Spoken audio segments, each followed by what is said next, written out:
이 영상은 초보자가 1년 동안 셀프 인테리어를 하며 오직 유튜브를 통해 독학으로 배운 내용으로 저와 같은 생초보들을 위해 만든 영상입니다. 인테리어를 아시는 분들은 부디 창을 닫아주세요.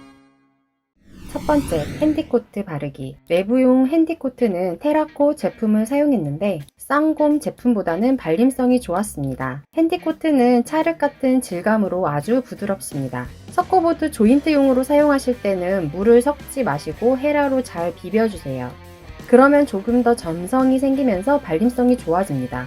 사용 설명서에도 올퍼티 작업엔 5% 이내에 물을 섞으라고 되어 있지만 조인트 작업에는 물을 섞지 않도록 되어 있으니 잊지 마세요. 조인트 면에 핸디코트를 1차로 얇게 펴서 발라주시고 바른 면을 자세히 보면 기포가 올라와 있는 것을 볼 수 있습니다. 우레탄 폼 단면 공기층 때문인데 여러 번 덧칠해도 마찬가지였습니다. 그래서 페이퍼 조인트 테이프를 사용해 줍니다. 원래 조인트 테이프는 핸디코트가 건조되면서 발생되는 크랙을 예방하기 위해 사용하는데 우레탄 폼 단면 마감을 위한 용도가 추가되었네요. 망사 조인트 테이프도 많이 사용했는데 저희는 페이퍼 테이프를 추천합니다. 1차 퍼티 작업이 끝났고 건조 후 한 번 더 발라주면 됩니다. 핸디코트 작업을 하실 때는 깨끗한 작업판을 사용하세요. 이물질 하나가 열심히 한 작업을 망치더라고요. 그래서 퍼티판, 미장판 사용을 추천드립니다. 헤라의 종류도 정말 많은데 고무 헤라, 철판 헤라 등등 여러 종류를 사용해 본 결과 지금 사용하고 있는 플라스틱 헤라가 초보자에게는 제일 편했습니다. 철판 헤라는 진짜 전문가에게 어울리는 난이도였고요. 고무 헤라는 얇게 발라야 하는 퍼티 작업엔 정밀도가 떨어졌습니다. 핸디코트는 한 번에 두껍게 바르면 균열이 생기기 쉬우므로 얇게 여러 번 바르는 것이 좋더라고요. 사용해보니 두껍게 바르면 건조 시간도 오래 걸리고 나중에 갈라진 현상도 생기더라고요. 주의하실 점은 틈이 좁다고 조인트 테이프를 생략하시면 안 됩니다. 조인트 테이프가 없는 곳은 건조 후에 거의 크랙이 생깁니다. 도배를 하신다면 큰 문제는 아니겠지만 도색을 하신다면 필수이고요. 올 퍼터 작업도 필요합니다. 핸디코트 바르는 요령은 처음에는 저처럼 작은 헤라만 사용하시고 퍼티를 찍어 바른 후 얇게 펴실 때 헤라를 최대한 눕히고 일정한 힘을 가하는 요령을 익히신다면 꽤 괜찮은 결과물을 얻으실 겁니다. 전문가들은 날이 긴 철 헤라를 이용해 쉽게 바르시던데 절대 쉬운 기술이 아니었습니다.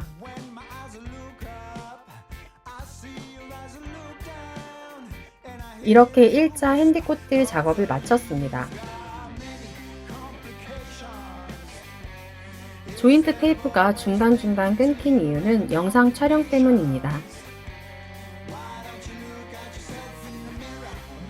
핸디코트 건조 시간은 24시간입니다.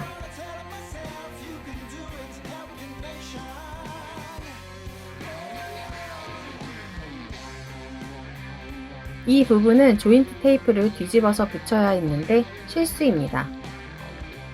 이렇게 튀어나온 것보다는 들어간 부분을 퍼티로 채우는 작업이 쉽습니다. 두 번째, 바탕면 정리.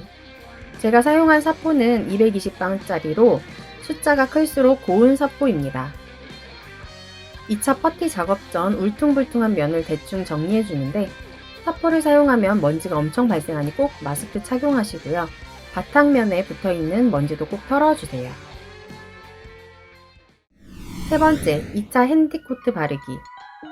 한 번 더 퍼티를 바르는 이유는 조인트 테이프와 퍼티를 바른 면은 아무리 얇게 했다 하더라도 도배를 하고 나면 튀어나온 부분이 눈에 보입니다.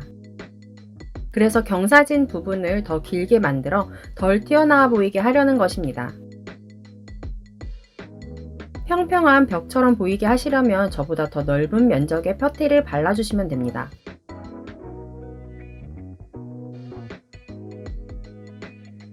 퍼티 작업은 하면 할수록 실력이 늘고 미장 작업에도 도움을 주니 꾸준히 해보세요.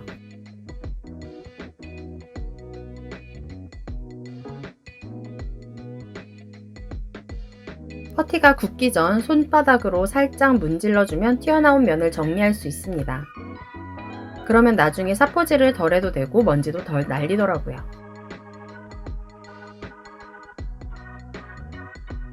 (2차) 퍼티 작업도 완료했습니다.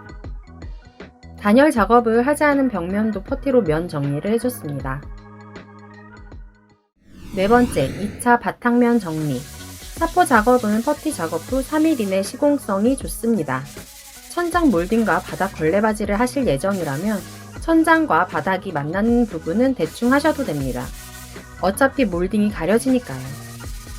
사포 작업은 먼지가 많이 날리고 힘들기 때문에 샌딩기를 사용하셔도 되지만 무엇보다 선 공정인 퍼티 작업에 신중을 기하여 갈아낼 부분을 줄이는 게 좋습니다.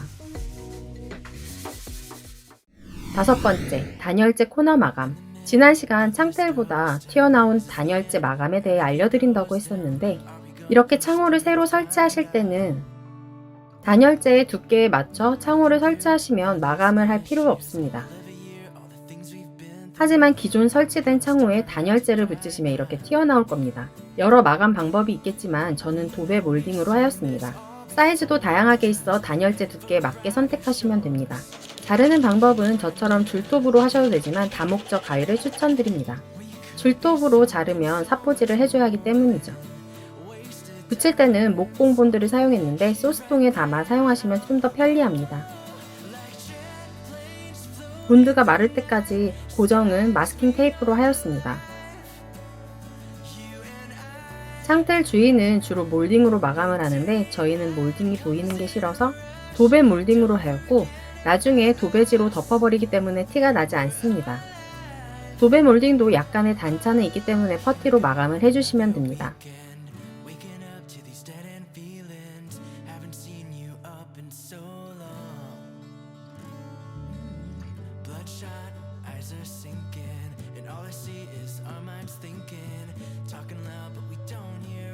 단열재 코너 작업도 완료했습니다.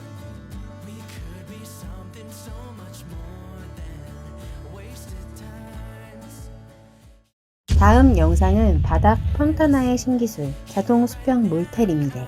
시청해주셔서 감사합니다.